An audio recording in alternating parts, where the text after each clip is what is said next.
Mesdames, Messieurs les députés, nous reprenons nos travaux. D'abord, question, y a-t-il des interventions sur la recevabilité des deux motions présentées par le leader du gouvernement avant la suspension de nos travaux? Monsieur le leader de l'opposition officielle.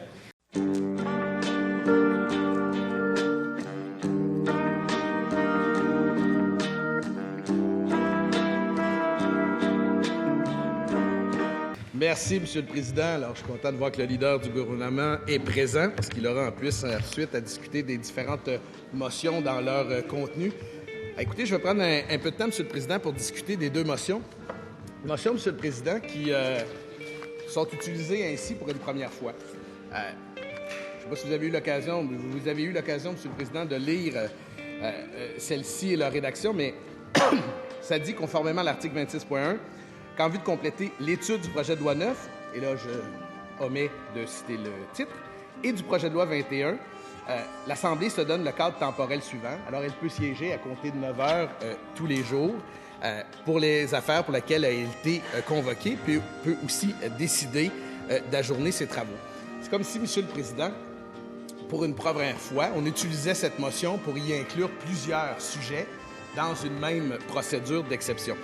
Je dis première fois, Monsieur le Président, parce que vous vous rappellerez qu'avant 2009, ayant une expérience antérieure à celle-ci dans cette Assemblée, je me souviens, Monsieur le Président, qu'il y a déjà eu un moment où notre règlement prévoyait qu'on pouvait, à l'intérieur de même bâillon, discuter de plusieurs projets de loi. Ce n'était pas limité. Il fallait définir un cadre temporel. On inscrivait les différents projets et on en débattait en fonction du cadre qui était mis de l'avant. Cette procédure-là d'exception, M. le Président, donc avant 2009, était une procédure où il y avait plusieurs dossiers, parfois plusieurs projets de loi, dans la même procédure.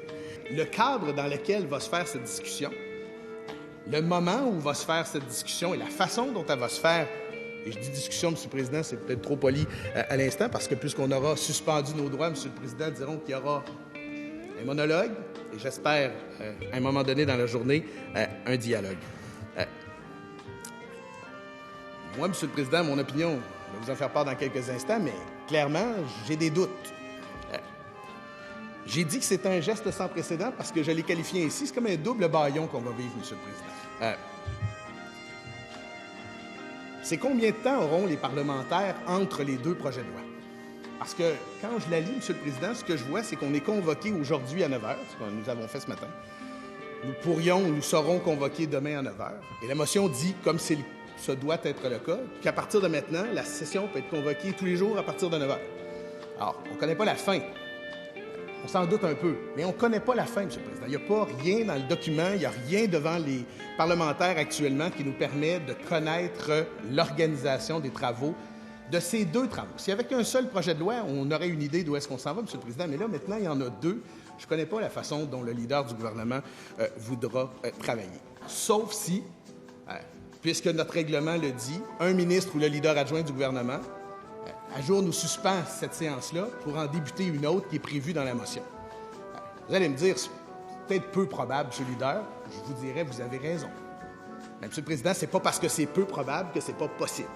Et c'est pas parce que c'est peu probable que je ne peux pas faire les représentations pour que le cadre soit clair et qu'il respecte l'esprit et le texte de notre règlement. En nous annonçant la possibilité d'une réforme parlementaire, et je peux comprendre que ça se fasse rire parce qu'il sait très bien comment ça marche, il sait très bien dans quel plat il s'est mis les pieds. Ajoutant que comme il serait moins occupé, il pourrait travailler là-dessus tout seul, j'imagine, M. le Président. C'est pas une assemblée ici, c'est un conseil d'administration, on l'a déjà dit. Va devenir une espèce de fourre-tout où on va vider le feuilleton de la session, puis pourquoi pas toutes les mettre dedans, puis finissons ça en beauté avant de partir pour l'été. Ça sera peut-être ça à l'été, ça sera peut-être ça à l'hiver. C'est... ce que j'essaie de dire, M. le Président, c'est qu'il ne faut... Monsieur le Président, moderniser nos travaux alors que dans le monde, il y a des endroits où on se bat pour la démocratie, on se bat pour protéger les parlements, on se bat pour protéger la voix de parlementaires. On ne va pas, nous, de notre côté, se mettre à limiter ça parce qu'on en a assez parlé. On l'a interprété un peu, notre règlement. J'espère qu'on ne va pas aller juste un peu plus loin. Puis la prochaine fois, on va rendre une autre décision, M. le Président, finalement, pour se rendre compte que parce qu'on aura fait ça à la pièce, parce qu'on n'aura pas eu la vue d'ensemble, parce que vous n'aurez pas eu l'occasion de penser dès maintenant à ce qui peut survenir dans ce présent mandat, bien, on se sera dénaturé avec notre travail. Mais dans l'autre, là, celui que nous pourrions avoir demain ou que nous pourrions avoir tout de suite après la fin de celui-là, parce qu'il n'y a rien qui en empêche le leader, celui-là, M. le Président, il est plus gênant. On aura l'occasion d'en reparler peut-être demain, peut-être avant. On a été convoqué ce matin à 9 h pour plus d'une affaire. Alors, il est donc entendu, parce que c'est ce que dit notre règlement, qu'il faut débuter par une affaire, puis il faut se rendre au bout de cette affaire-là, parce que c'est comme ça que ça marche. Alors, on dispose de l'affaire pour laquelle on commence, et ensuite, il y a ajournement si le leader du gouvernement ou un ministre le demande. Alors, par exemple, je ne le souhaite pas, mais le ministre, il y a un empêchement cet après-midi. Il y a un empêchement en début de soirée. Il y a un empêchement en fin de soirée.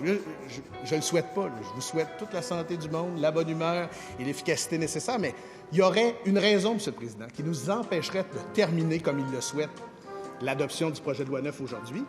Bien, on revient demain. Puis à 9 h, bien, quand il va être pressé de vouloir finir l'adoption du projet de loi 9, bien, vous allez lui rappeler, M. le Président, qu'il faut qu'il fasse la période de questions. À notre grand bonheur. Mais la question que moi je me pose, M. le Président, c'est, par exemple, on le finit à minuit, à soir, le projet de loi 9. Le ministre est en pleine forme. Il est de bonne humeur, il a envie que ça se poursuive, il dit à sa gang, il y a de l'eau Perrier, prenez vos muffins, on va y passer la nuit. Écoutez, c'est sûr qu'il me voit venir, là. C'est écrit l'étude des 2 projets de loi. Je connais pas l'ordre, je sais pas comment ça va marcher, je sais pas à quelle heure on va arrêter de dîner, je sais rien. Alors, l'agenda du ministre délégué à Santé et Services sociaux. Samedi, séance extraordinaire sur le projet de loi 9 à compter de 9 h. Dimanche, séance extraordinaire sur le projet de loi 21. Agenda du ministre du Travail. Samedi, séance extraordinaire sur le projet de loi 9. Je mets le titre. Dimanche, séance extraordinaire sur le projet de loi sur la laïcité. L'agenda de la ministre déléguée à la Santé et aux aînés, pardon. Alors, dimanche, je vais commencer par dimanche. Séance extraordinaire sur le projet de loi 21. Samedi, aujourd'hui, elle ne s'est pas trompée, séance extraordinaire sur le projet de loi 9. Agenda du président du Conseil du Trésor. Samedi, séance extraordinaire sur le projet de loi 9. Perspicace. Demain, séance extraordinaire sur le projet de loi de 21. Il sait déjà ce qu'on fera demain. Agenda de la vice-première ministre. Séance extraordinaire sur le projet de loi 9. Dimanche, séance extraordinaire sur le projet de loi 21. Agenda du ministre de la Famille. Samedi, séance extraordinaire sur le projet de loi 9. Dimanche, séance extraordinaire sur le projet de loi 21. Séance sur le ministre de l'Agriculture. Agenda du ministre de l'Agriculture. Je ne ferai aucune blague sur son agenda. Samedi, séance extraordinaire sur le projet de loi 9. Dimanche, séance extraordinaire sur le projet de loi 21. Ministre de la Justice. Vendredi, c'était une belle journée. Samedi, séance extraordinaire sur le projet de loi 9. Dimanche, séance extraordinaire sur le projet de loi 21. Ministre de la Santé, séance projet de loi 9 samedi. Dimanche, séance extraordinaire sur le projet de loi 21. Ministre de la Culture, samedi, séance extraordinaire, projet de loi 9. Dimanche, séance extraordinaire, projet de loi 21. Et pour l'agenda du premier ministre, il sera au Salon Bleu, dans les 2 cas, pour traiter de ces dossiers. Alors, je vais les déposer, M. le Président, pour votre bon loisir. Bien, eux, ils savent ce qu'on fait aujourd'hui, et je présume qu'on fait demain, sinon on leur aurait pas dit de tout écrire la même affaire. Mais nous, M. le Président, on ne le sait pas.